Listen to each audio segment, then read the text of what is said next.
خرچ ہوئے، کہ تاریخ میں سب سے بڑا یہ تیل کا خرچہ تھا۔ تو یہ وہ سارے، مہنگائی عروج پر ہے، اس میں کوئی شک نہیں۔ تو ان سارے مسائل کو سامنے رکھ کر جب سیلاب آیا تو اس نے اور بھی بڑا چیلنج پیدا کر دیا، لیکن اللہ کا شکر ہے کہ ہم نے اللہ تعالیٰ کا نام لیا اور سب نے مل کر، مخلوط حکومت نے، سیلاب زدگان کی جو بھی ہم حقیر خدمت کر سکتے تھے، وفاق صوبوں کے ساتھ مل کر، صوبائی حکومتوں نے، بلوچستان کی حکومت نے، سندھ کی حکومت نے، کے پی نے، پنجاب نے اپنے تائیں جو خرچ کیے وہ ان کا فرض بھی تھا، اور انہوں نے ان کی بہت اچھی کاوش بھی تھی۔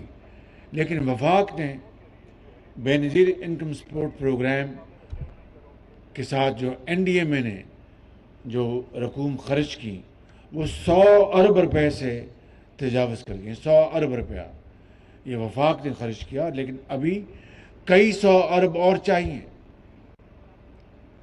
9 دسمبر کو ہماری میٹنگ ہے جنیوا، اور وہاں پر دنیا کے سیکرٹری جنرل جو ہیں اقوام متحدہ کے، وہ تشریف لا رہے ہیں۔ میں ان کے ساتھ وہ ڈونرز کانفرنس چیئر کروں گا۔ میں آج کل دن رات مصروف ہوں، اپنے جو ہمارے برادر ممالک ہیں ان کے ساتھ میں ٹیلی فون کر کے ان کو دعوت دے رہا ہوں کہ تشریف لائیں اور اس کانفرنس میں ہمارا ساتھ دیں۔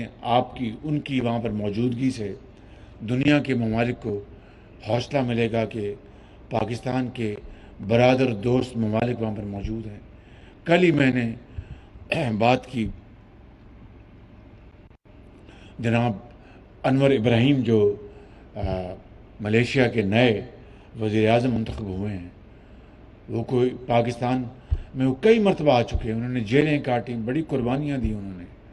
ان سے میری گفتگو ہوئی تو ایسا لگا کہ ایک خاندان کا فرد بات کر رہا ہے، انتہائی محبت سے اور انتہائی برادرانہ انداز میں انہوں نے بات کی۔ ان کا کہ شہباز شریف صاحب، پاکستان میرا دوسرا گھر ہے، اور میں پاکستان کئی مرتبہ آیا ہوں۔ پھر مجھ سے انہوں نے کچھ اردو میں بات کی، اور مجھے بڑی شرم آئی کہ مجھے ملیشین زبان کا مجھے ادراک نہیں ہے۔